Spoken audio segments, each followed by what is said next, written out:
Hello, my name is Darren Thomas and I am the Director of Educational Research Techniques. In this video, we're going to take a look at how to solve quadratic equations with factoring. So let's begin.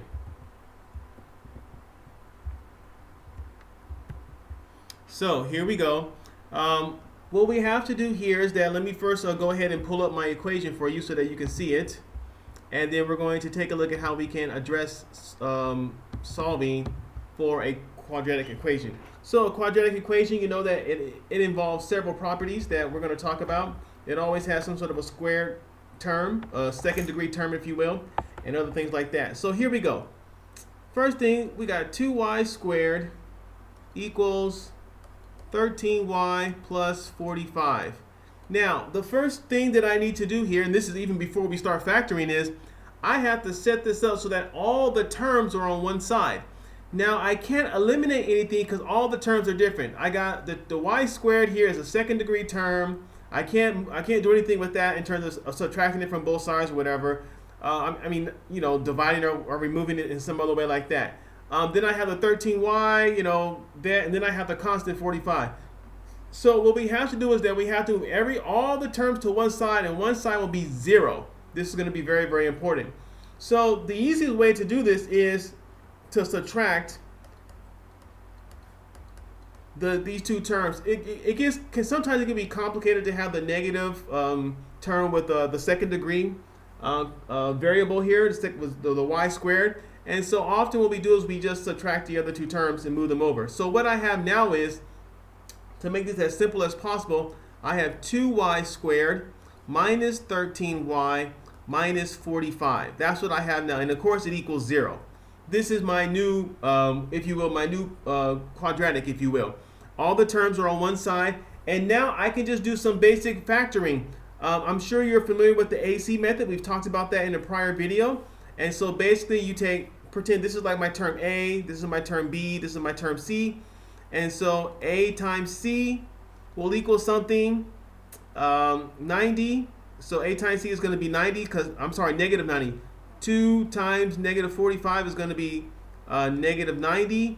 And then whatever we do, when we try to find our factor terms, they need to add up to negative 13. So as we factor this negative 90, when we add those two terms together, they should produce the sum of negative, when you multiply them. No, I'm sorry.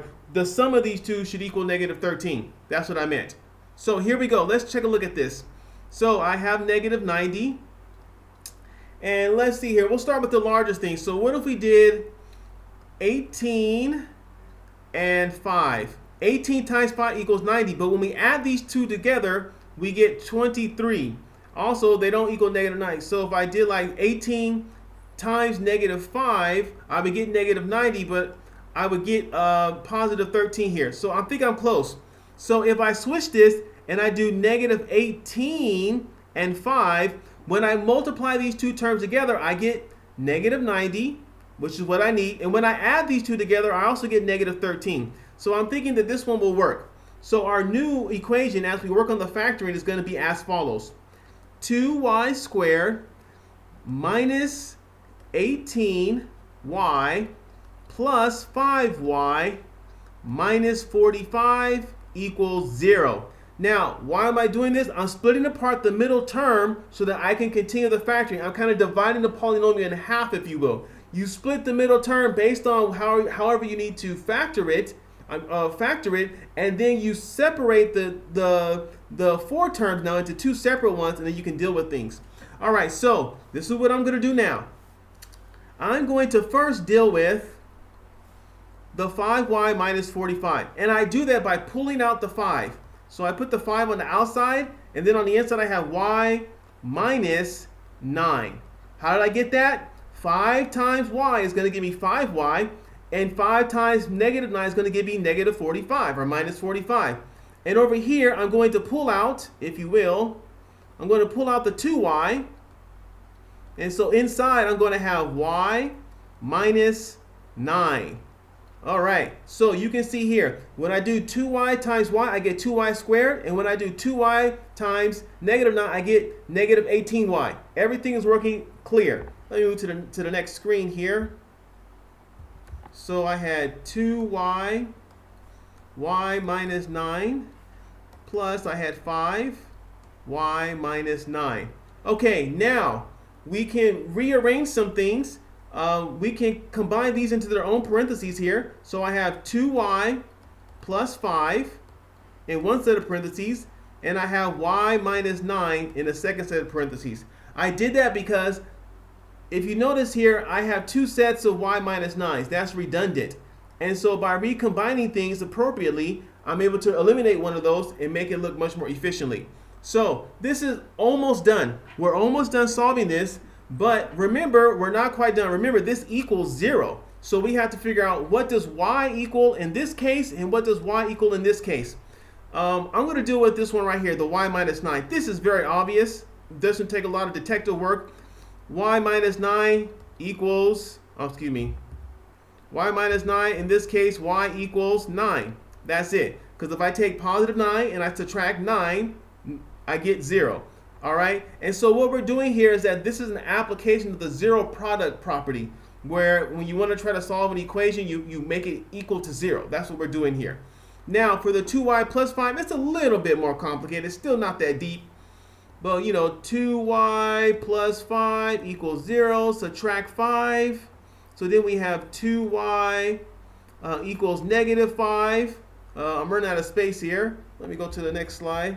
So 2y equals negative 5. Is that what I had? Yeah. 2y equals negative 5. Divide both sides by 2. And then we get y equals negative 5 over 2. So we have our two answers. So we have y equals 9 and y equals negative 5 over 2. That's what we got. Now, we can plug these in and check into our original equation way back at the beginning here. I don't know if you remember this guy. This 2y squared equals 13y plus 45. So let's see here. Going over here at the top, 2y squared equals 13y plus 45. So I'm going to put in y equals 9 also. Y equals 9. Y equals negative 5 over 2. And so this is not that complicated. When you have negative, let's see here. You got 2 inside parentheses. You have the minus 5 over 2. We're going to do this one first. Squared equals 13. And then you have the negative 5 over 2 again. Plus 45. You can see that. And so basically this works out as follows. When you square this, you get 2 and you get 25 over 4, like so. And then for the, let me put the parentheses here. And then for the 13, you get, let's see here, negative 65 over 2 plus 45, like so. And let's see here, 2 times 20 is 50. 50 over 4 is the same as 25 over 2. So we multiply this. 2 times 25 is 50. 1 times 4 is 4. So it's 50 over 4. We can reduce that to 25 over 2. And then we have negative 65 over 2. And then what we're going to do here is we're going to multiply this second guy by 2 here. We're going to multiply both sides by 2. So multiply this by 2. Multiply by 2. Oh, that's hard to put in here. Just trust me. Then multiply this by 2 as well. And so you end up with negative 65 plus 90. Is that what we're supposed to get? Negative 65 plus 90. No, negative 65 plus 90 over 2. Okay, so 90 over 2. That's what we're getting. 90 over 2. Yeah, that's not going to work. So what we're going to do instead is we're going to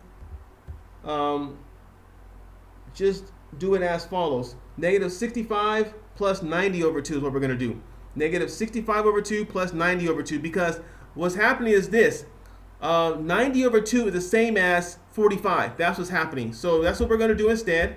So we got negative 65 over 2. And then we have plus 90 over 2. That's nice and clear. All right, and so what we end up with is that negative 65 plus 90 is going to be 25 over 2. And so essentially our answer is the same thing. 25 over 2 equals 25 over 2. That's what's happening. So let me back up and try to clarify what happened here. what we did was that we took our negative 5 over 2. This is one of the answers that we got when we did the factoring, and we put it inside our original equation. Now on the left-hand side, we didn't have any problems. You know, negative 5 over 2 squared is 25 over 4. You multiply that by 2, you get 25 over 2.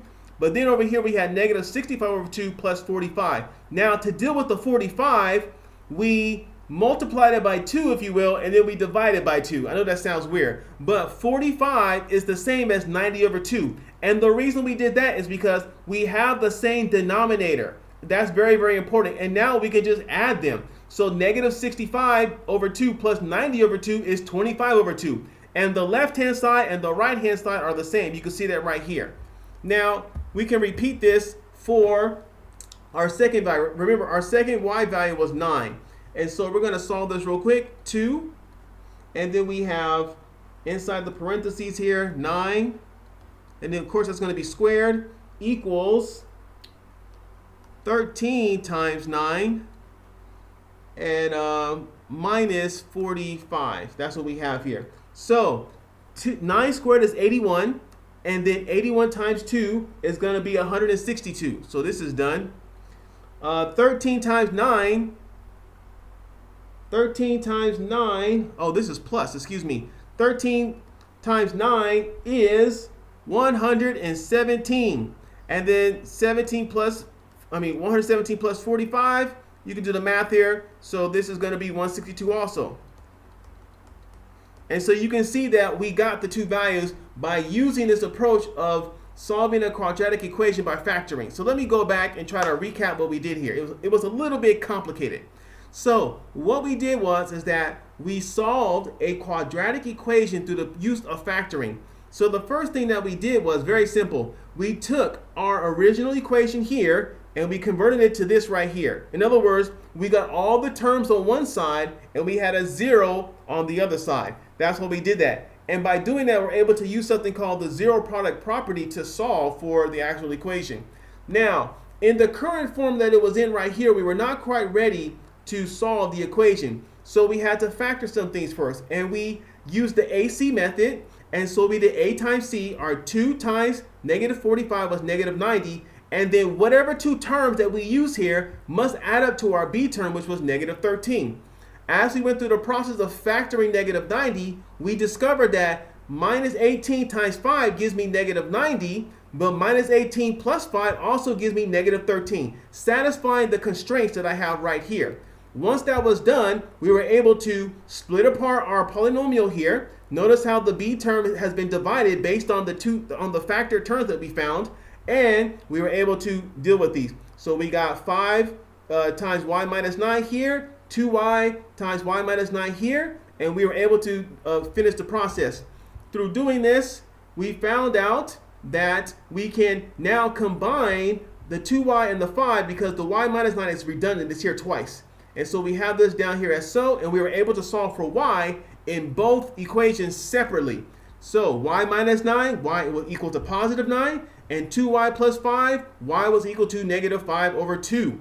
Once we did that, all we did was we just plugged in our numbers, our negative 5 over 2 and our positive 9 to see if both sides of the equation will equal each other. Now remember, in this part right here, we're using the original equation way back on this slide right here. So, in other words, the answer is not going to equal 0 for the final original equation. Instead, we want the left side and the right side of the equal sign to be the same because it's equal.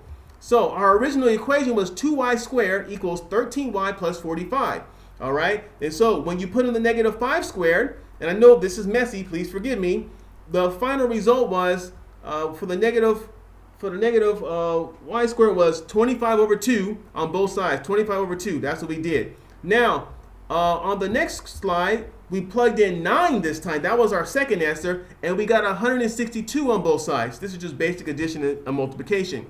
And so this is how this particular process works when you're trying to deal with quadratic equations. So my name is Darren Thomas. I hope this video was useful for you, that you're able to understand, and appreciate how we can address quadratic equations, using factoring and the zero product property. I am the Director of Educational Research Techniques Thank you for watching again, and take care.